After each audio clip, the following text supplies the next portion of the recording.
The NFL draft is finally here, and who will be the number one pick? We don't know, but all that and more coming up on episode 15 of the Halftime Sports Talk Show.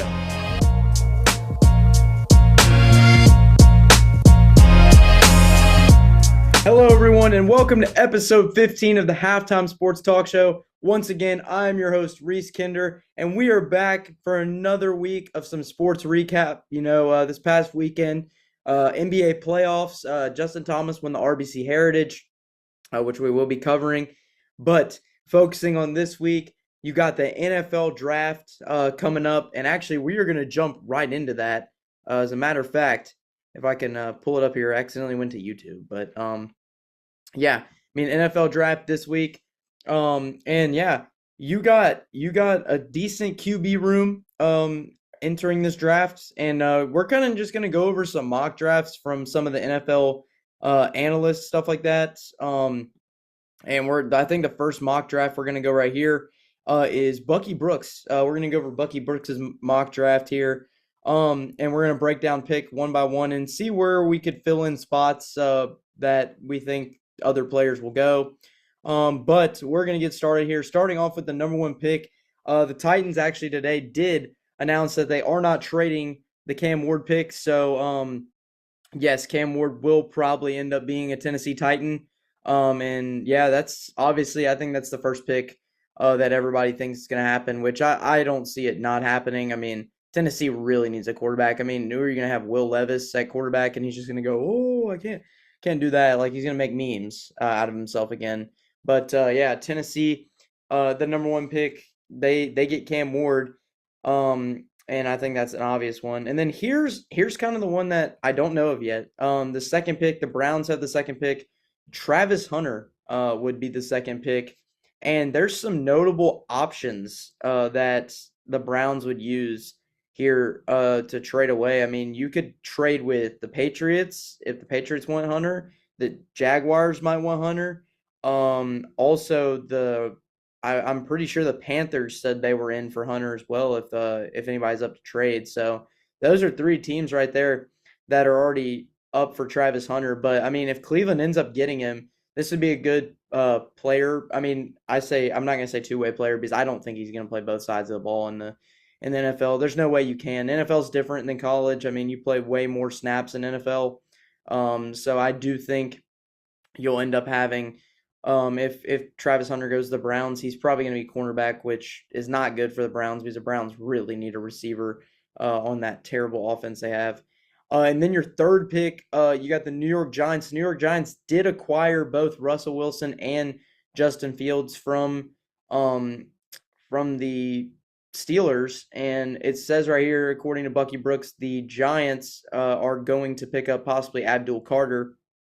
And Abdul Carter, I mean, a very solid edge rusher, Abdul Carter is. And I think you could see Abdul possibly go to New York. I mean, New York needs to boost up that defensive line in order to be competitive in a tough NFC East division. So yeah, New York might go after Abdul Carter, but if there is anybody trading, it's probably going to either be the Patriots or Jags or maybe the Jets that go ahead and get him. But yes, your third pick, Abdul Carter possibly this Thursday. And then the New England Patriots have the fourth pick. Will Campbell is the projected pick, but the Patriots, I mean, they do need an O-line, but what they need more than an O-line is they need some defensive players to help out with Drake May and that offense. Hopefully, Drake May, we can see him flourish in the second year under I don't even know who their new coach is now. Jeez. Oh, Mike Verbal. Or Mike Vrabel. Yeah, Mike Vrabel, I think could get going with his new offense and possibly do good with his new defense if he were able to turn things around. That's why I said Travis Hunter could get traded to the Patriots. If New England wants to go ahead and make that move and put him at cornerback, that'd be really good. But as of now, Will Campbell is a projected pick for the Patriots. And then your fifth pick, you got the Jaguars going after Mason Graham.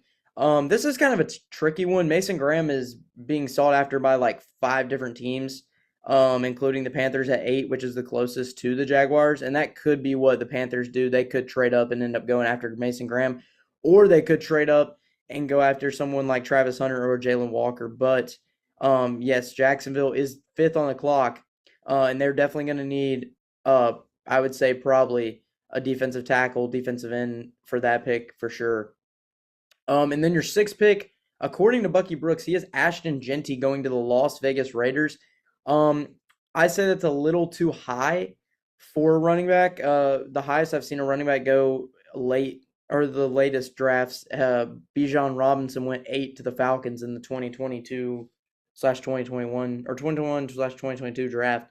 But I don't see Jeanty going pick 6. I see him probably going about 12 or 13 in the first round if I see anybody going there. If anything, I think the Raiders are going to try to draft like an offensive tackle like Will Campbell. Could be the guy that the Raiders draft.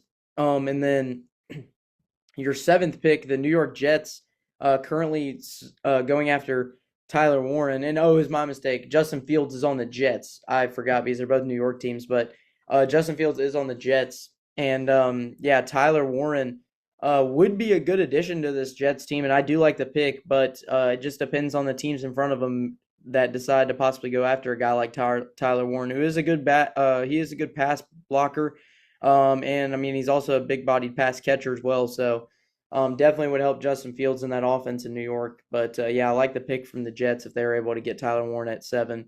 And then the Carolina Panthers, honestly, last year the offense kind of came together at the end of the season. So no, not really anything they need on offense in the first round. Mainly going to focus on defense, which they did get a lot of key free agents that are going to really help the Panthers this season. And then if you get Jalen Walker here, which is most likely the pick, I think. I think the Panthers kind of already know that this is going to be the pick. But pick 8 would be Jalen Walker. And I kind of like it too. I mean, he's upgraded. This could upgrade the defensive front with like a hybrid. You get a hybrid linebacker like Jalen Walker, who boosts pass rush skills, could help the Panthers create more chaos at the point of attack. So that would be really good for Carolina to get something like that. And then your ninth pick, which this is probably most likely gonna happen as well, Will Johnson from Michigan to the Saints. I mean, he's talented technician, would give the Saints a blue chip CB1. And I mean, in a zone-based system, I feel like the vision and break, he's a playmaker. So he definitely could get things going with the Saints and he will be the cornerback 1 for sure. But yeah, I really like it. And then honestly, this pick as well is probably not going to move. Kelvin Banks Jr. to the Bears, possibly according to Bucky Brooks. I mean, Ben Johnson, the new head coach, definitely wants a dominant offensive line. Wants to face off against a tough Detroit team who has a great defensive line. You're going to need a guy like Kelvin Banks Jr. to help protect Caleb Williams on his blind side. So, yeah, I say this pick sticks. I mean, Chicago, I think ever since the draft has been, obviously since we've started getting closer to the draft, I think that's been the highlight is just the Bears trying to get an offensive lineman, which I think is really going to help that system with Caleb Williams. And then your 11th pick, you got the San Francisco 49ers. Did not have a good season at all last year. And honestly, adding a guy like this, like Walter Nolan, would be great for the defensive front. Nick Bosa and a few other of those good defensive backs, and under defensive coordinator Robert Salah, or I don't even know how to say his last name. My bad if I butchered his name, but I mean, this would be great to see Walter Nolan on that defensive front with San Francisco. But yeah, I mean that 11th pick could stay the same. Really, all the picks so far have kind of stayed the same, more than I thought they would. But then your 12th pick is the Dallas Cowboys. This is the most confusing one. I mean, like I said, Jeanty, I think, will go to the Cowboys, but also this right here, according to Bucky Brooks, Amari Hampton from North Carolina would get drafted by the Cowboys, but I don't think Amari Hampton's going to go that high in the draft. I could be wrong. But if anybody, I see Jeanty going to the Cowboys, which would bring some great needs for that running core in Dallas, especially losing Rico Dowdell this offseason to Carolina. And then the Dolphins would get Texas cornerback Jahdae Barron, and he's from Texas. Jalen Ramsey potential, according to Bucky Brooks. And, I mean, Barron could fill 2 spots at CB and nickel defender. So, I mean, Barron's very fast cornerback, and this would be a great addition for the Dolphins, especially since the Dolphins haven't really had a decent quarterback since Jalen Ramsey. So, yeah, it's definitely going to be interesting to see who Miami picks up in the draft. And then your 14th pick, you got Armand Mebua from Missouri, offensive tackle. Um, and I mean, yeah, this would be great to add with Braden Smith from Auburn, who's in his 8th year in the NFL. And the Colts definitely do need some offensive tackles to protect Anthony Richardson. If they were able to do that, I think they got a great pick there in Mabua. And then the Falcons are projected to draft Michael Green from Marshall, redshirt junior. He's an elite pass rusher. This guy actually is sought after by the Panthers as well, which would be good if the Panthers got him. But two NFC South teams definitely trying to go after him is a good thing to see, considering NFC South has very good defenses for the past few years. And then your 16th pick, you got Derek Harmon, Oregon defensive tackle, hard-nosed interior force with a nice fit in Arizona's defensive line if he gets drafted there. And I mean, he's a great heavy hands and high revving motor defender, and I do really like Harmon here to go to Arizona Cardinals. And then the Cincinnati Bengals have the 17th pick, Shamar Stewart. Stewart still needs some development a little bit from Texas A&M. He's only a junior, but this guy is super athletic and super quick, and I think Cincinnati got a good pick there if they end up picking him up. And then here's a guy that Seattle really needs. I mean, if Seattle's able to pick up Terratoa McMillan, that'd be great. I know Terratoa McMillan was high on the boards, but now he's kind of fell a little bit. But if Seattle's able to pick him up, Sam Darnold's got a really good wide receiver, considering DK did get traded away and Tyler Lockett got released. That could really bring some offense back to Seattle. And then the Buccaneers have the 19th pick with Jahad Campbell from Alabama. Great linebacker. Actually could help Levante David in being back for year 14, but he's still kind of recovering from the torn labrum. And yeah, I mean, Jahad Campbell, I think, could do really good with that Buccaneers offense for sure. And then your 20th pick, the Denver Broncos, TreVeyon Henderson, the Ohio State senior last year, had a great season with Ohio State last year. And, you know, has that Alvin Kamara type vibe, according to Bucky Brooks. But, yeah, I like TreVeyon Henderson to do good here and possibly get a good high draft pick with the Broncos would be great. And then your 21st pick, Mike Tomlin, I think would do this for sure. Shedeur Sanders to the Steelers. I know he fell back a lot, but if Shedeur Sanders was to fall back a lot, I feel like he could go to Pittsburgh and be a great quarterback because Pittsburgh still needs a quarterback.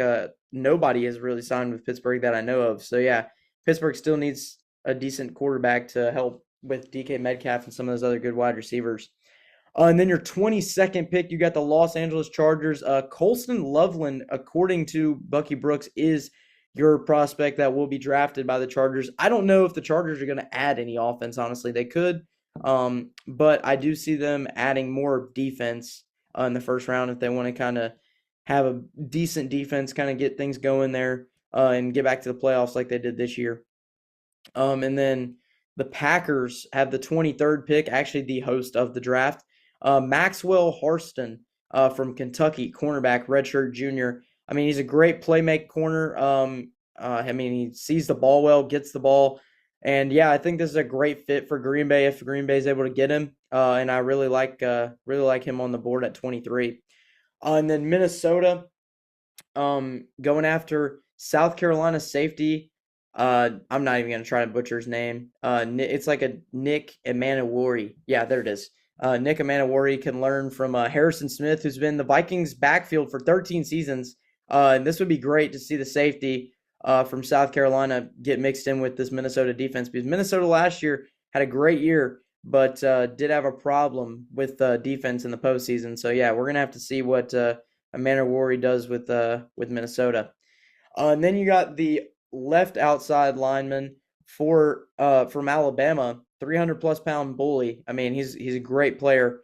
Possibly going to the Texans. Texans love to draft these Alabama defensive players and offensive players. But Tyler Booker, great offensive lineman. I mean, one of the better offensive linemen on a so Alabama offensive line. Just great job if Texans are able to get this guy. I mean, going to be able to protect C.J. Stroud very well, and he's huge. I mean, this guy not letting many defensive players get past him. And then your 26th pick, the Los Angeles Rams, going after Joshua Simons from Ohio State, offensive tackle. This would be great to help Matthew Stafford. Matthew Stafford, getting old, can't run as much, so this would be great to see Josh Simons go to the Los Angeles Rams at 26, and I kind of like the pick there by Bucky Brooks. And then your 27th pick, the Baltimore Ravens, Mykel Williams. Mykel Williams actually early on was up there, but I guess maybe his combine or something did not do as well. But Harbaugh likes him, and I think Mykel Williams will fit in with the Ravens system very well if he ends up getting drafted there. And then the Lions at pick 28 going after possibly Donovan Jackson, Ohio State offensive guard. And the Lions just a great team with defense, and they kind of need to boost their offense. So if you're going to get a guy, Donovan Jackson's going to be your guy, and he's physical, perfect suited for the Lions, and I think he's going to be a great fit for them if he gets drafted there. And then at pick 29, you got the Washington Commanders, Matthew Golden from Texas, a wide receiver. Jaden Daniels in the Commanders last year had a great run to the playoffs, almost made it to the Super Bowl. And Matthew Golden would really help this Commanders team get another receiver in there. Obviously, since I forgot who it is, Amari Brown left the team and got, I believe he got released. And then your 30th pick, you got the Buffalo Bills. Buffalo Bills possibly going after Michigan defensive tackle Kenneth Grant. Kenneth Grant, great pass rusher, 6'4", 331-pound guy, ranked 19th in the NFL for yards allowed per rush attempt in 2024. If that shows anything, he would be ranked 19th. This would fit great in Buffalo's depth chart for pass rush. And this would just be a great fit if Buffalo's able to get him. And then Kansas City, the 31st pick, Trey Amos from Mississippi, from Ole Miss. Outstanding corner, great. He looks like Trent McDuffie all over again. And this would be a great fit for Kansas City if they're able to pick him up. And then your 32nd pick from Boston College, you got an edge rusher.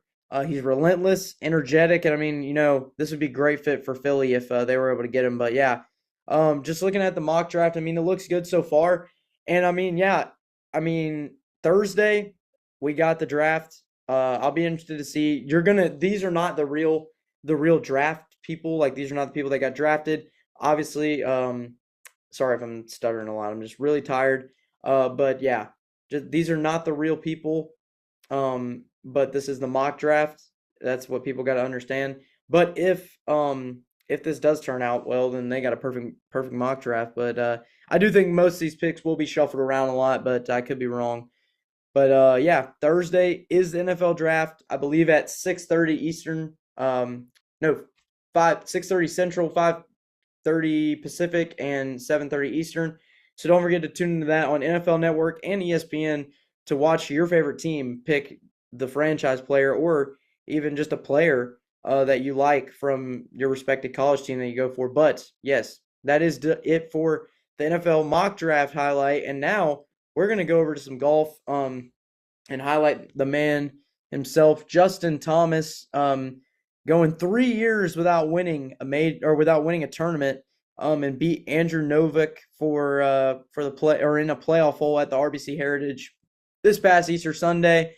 And he won in Hilton Head, South Carolina. First win anywhere since his victory at the PGA Championship in 2022. And Justin Thomas, heard him after he won. He said it feels good to win, and yeah, it's just great to see JT get another win. And I can't wait to see what he does in the PGA Championship this year. Played really well in RBC in Hilton Head, and it was just a great tournament for him. And yeah, really good job by Justin Thomas to get that win. And obviously not much to talk about in golf right now since we're kind of taking a break for the week. But yeah, Justin Thomas wins the RBC Heritage. Just a quick little brief thing that I wanted to talk about. But now going to our last segment of the day, our last little talk of the day, we're going to go to the NBA playoffs. NBA playoffs has officially begun. Actually, one game's going on right now. The Pacers are currently up against the Bucks 8-0. But yes, the NBA playoffs has been ongoing, and we've had some crazy games starting on Saturday. Actually, you had the Pacers beat the Bucks 117-98. Pascal Siakam with 25 points. And then the Nuggets actually beat the Clippers. Russell Wilson, or not Russell Wilson, what am I saying? Russell Westbrook actually beat his former team in that game between the Clippers and Nuggets. And James Harden did have 32 points for the Clippers, but not enough to beat the Nuggets in that game one.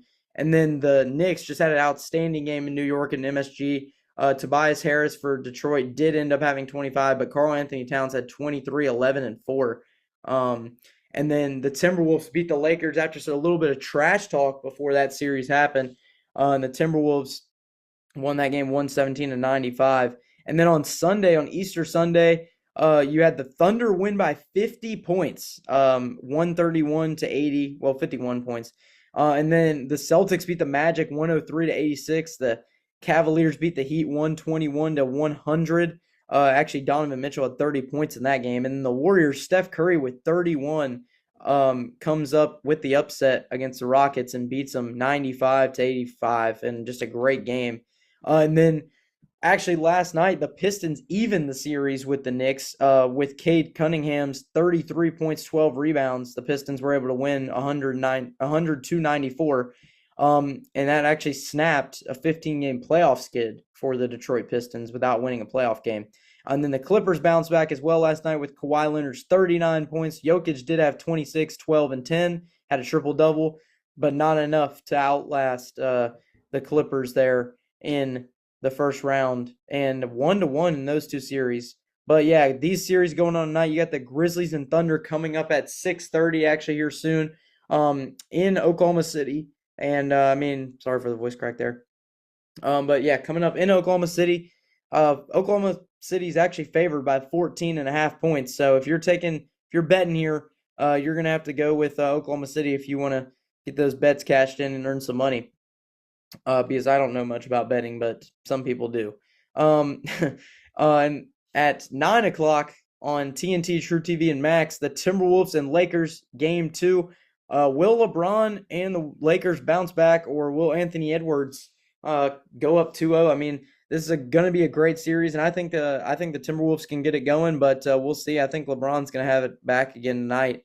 And then, tomorrow, obviously, you got the Magic and Celtics playing at 6, and then the Heat and Cavs at 6:30, and the Warriors and Rockets at 8:30. Those are remaining first-round games. But yes, this week in NBA, just a lot of things going on with the playoffs. The first round's still here. Can't wait to see how it plays out. And that's honestly going to do it for episode 15 of the Halftime Sports Talk Show. Sorry it's a short episode, but really weird start to the week. Usually we film on Wednesday, but I felt like filming today.